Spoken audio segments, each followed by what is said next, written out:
పుష్ప 2 గురించి ఇప్పుడే అందిన ఒక నిరాశపరిచే బ్రేకింగ్ వార్త. అదేమంటే కొన్ని చోట్ల 25% ఆక్యుపెన్సీ థియేటర్లో.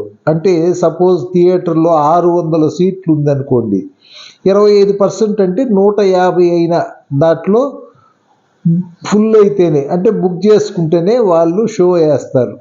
ఆ 25% ఆక్యుపెన్సీ లేకుండా కొన్ని చోట్ల షోలు రద్దయింది.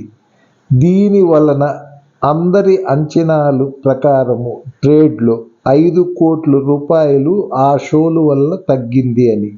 అవి ఎక్కడెక్కడంటే బెంగళూరు, మిగతా కర్ణాటక రాష్ట్రంలోని మొత్తం అన్ని చోట్ల కలిపి 85 షోలు రద్దయింది.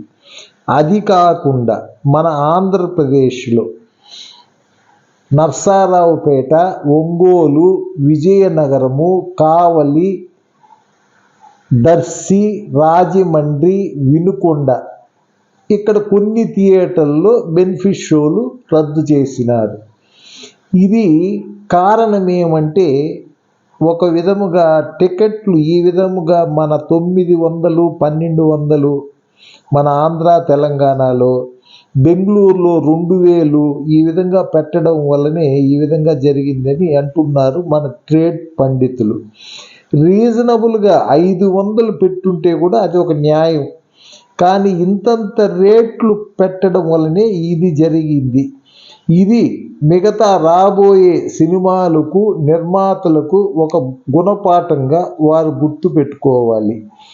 ఈ విధముగా రేట్లు పెంచడం వలన సామాన్యుల మీద చాలా భారం పడుతుంది. ప్లీజ్ దయచేసి రీజనబుల్ రేట్లు పెట్టండి. కొంతమంది అయినా సినిమా మొదటి రోజు చూసే విధంగా అవకాశం కల్పించండి please. Thank you very much.